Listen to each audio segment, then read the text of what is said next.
State. The Little Minister by J. M. Barrie. Chapter 43. Rain, Mist, the Jaws. To this day we argue in the glen about the sound mistaken by many of us for the firing of the Spittal cannon, some calling it thunder, and others the tearing of trees in the torrent.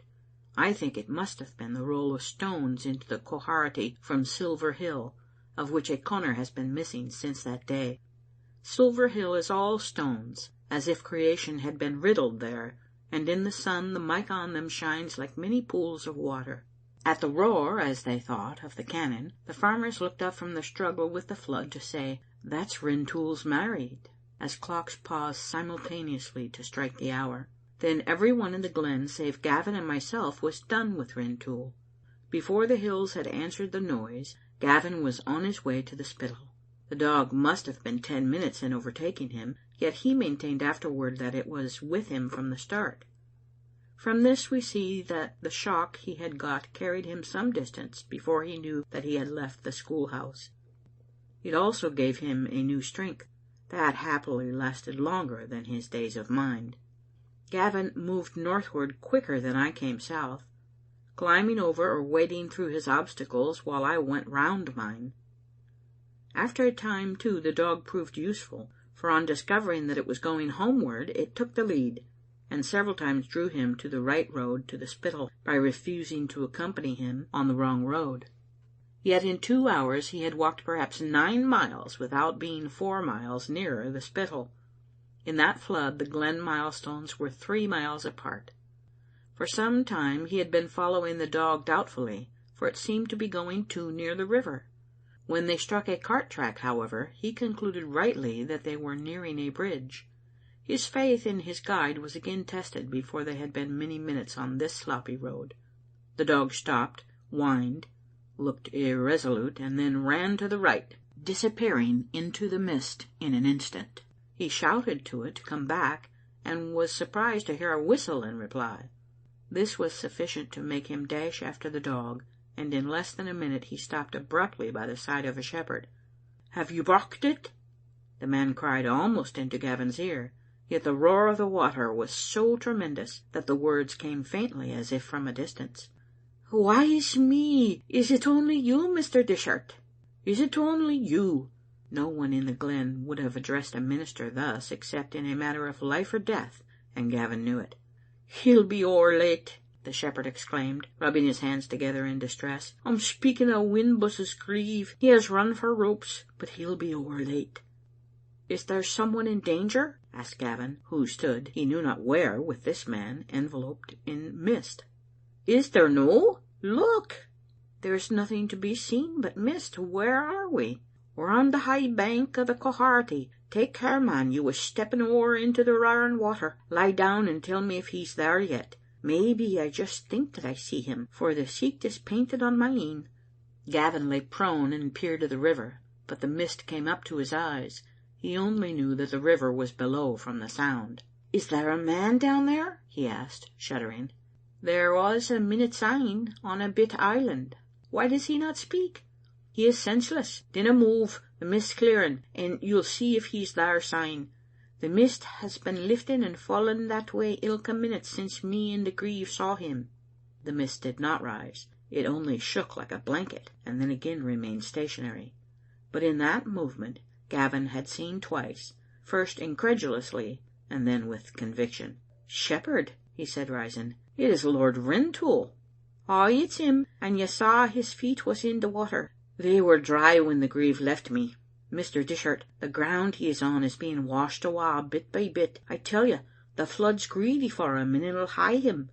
Look, did you see him again?" "Is he living?" "We saw him move. Hist! Was that a cry?" It was only the howling of the dog, which had recognized its master and was peering over the bank, the body quivering to jump, but the legs restless with indecision. "If we were down there," Gavin said, "we could hold him secure till rescue comes. It is no great jump." "How far would you make it?" "I saw him again." "It looked further that time." "That's it. Sometimes the ground he is on looks so near that you think you could almost drop on it, and the next time it's yards and yards awa.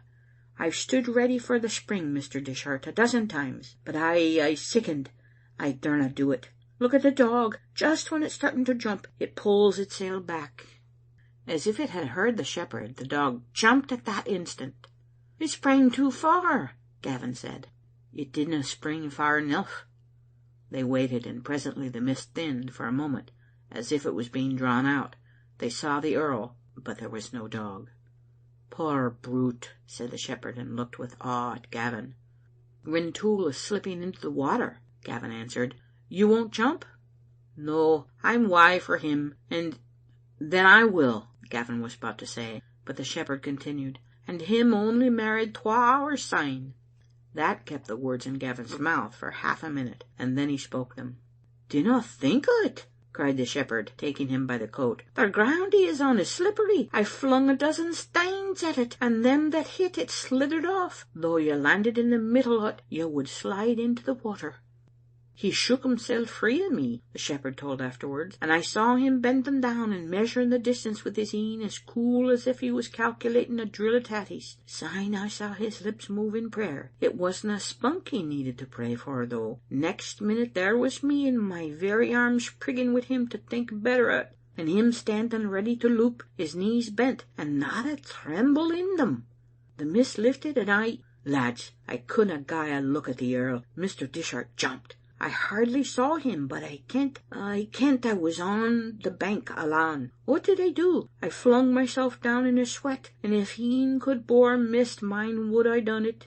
I thocht I heard the minister's death cry, and may I be struck if I dinna believe now that it was a skirl o' my een. After that there was no sound but the jaw o' the water, and I prayed, but no to God, to the mist to rise, and after an awful time it rose, and I saw the minister was safe. He had pulled the earl into the middle o' the bit island, and was rubbing him back to consciousness. I sweat when I think o't yet." The little minister's jump is always spoken of as a brave act in the glen, but at such times I am silent.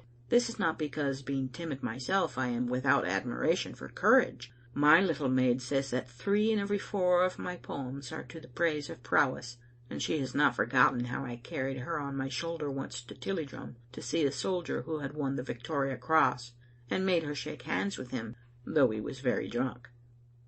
Only last year one of my scholars declared to me that Nelson never said, "England expects every man this day to do his duty," for which I thrashed the boy and sent him to the cooling stone. But was it brave of Gavin to jump? I have heard some maintain that only misery made him so bold, and others that he jumped because it seemed a fine thing to risk his life for an enemy. But these are really charges of cowardice, and my boy was never a coward. Of the 2 kinds of courage, however, he did not then show the nobler. I am glad that he was ready for such an act, but he should have remembered Margaret and Babbie. As it was, he may be said to have forced them to jump with him. Not to attempt a gallant deed for which one has the impulse may be braver than the doing of it. "Though it seemed as lang time," the shepherd says, "as I could hae run up a hill in, I dinna suppose it was many minutes afore I saw Rintoul opening and shutting his een. The next glint I had at them they were speaking to ane another. Ay, and mair than speaking, they were quarrelling. I couldna hear their words, but there was a moment when I thocht they were to grapple.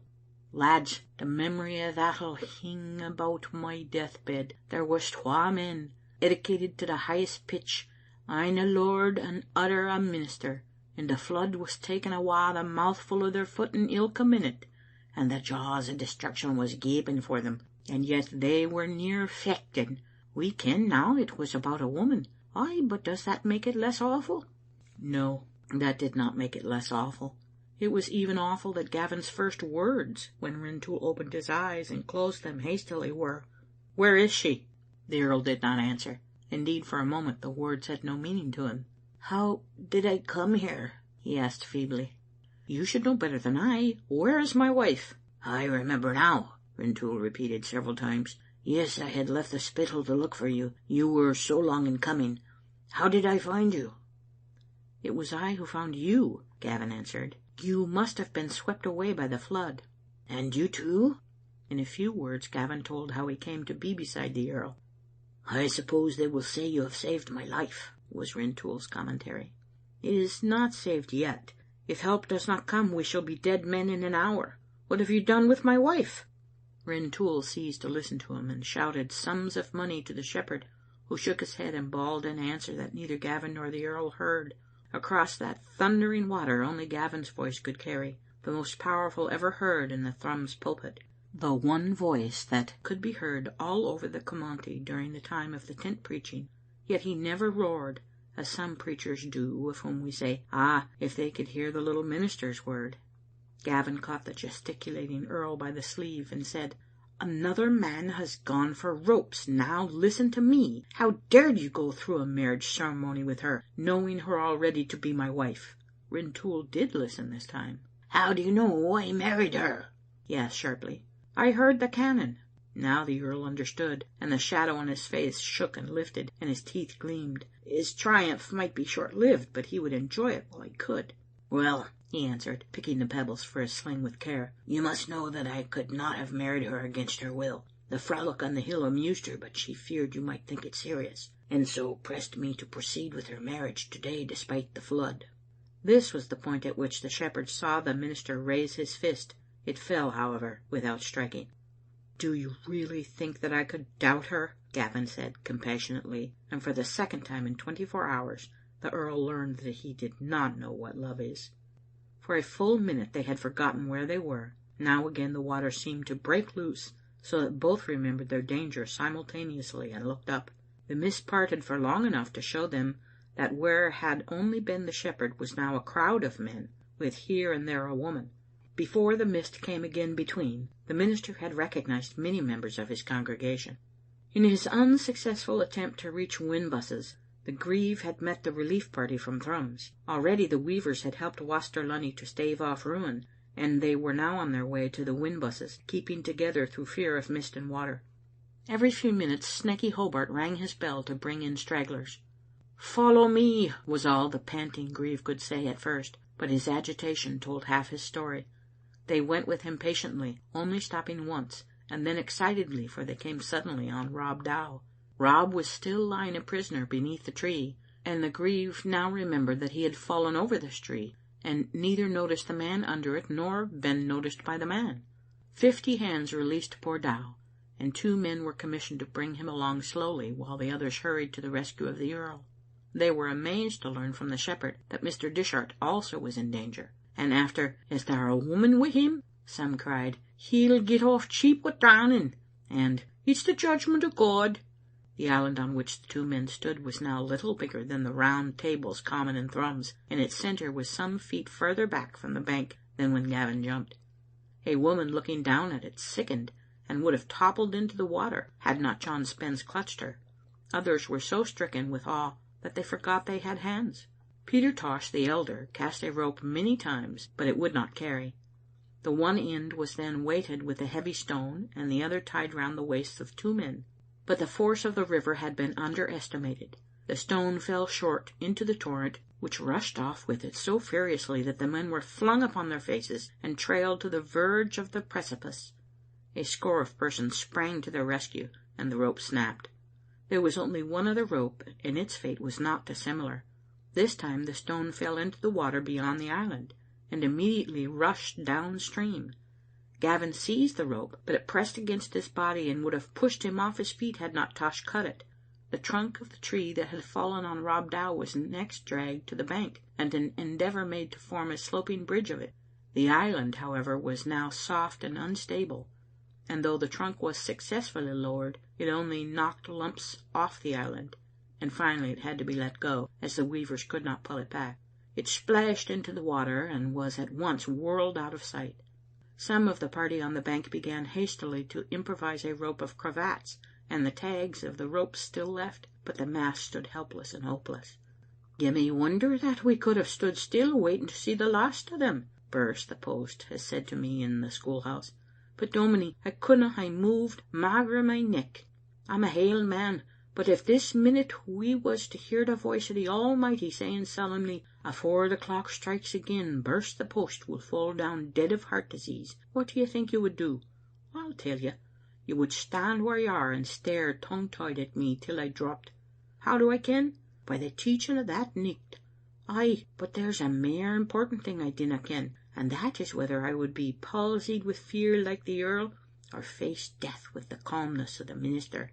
Indeed, the contrast between Rintoul and Gavin was now impressive.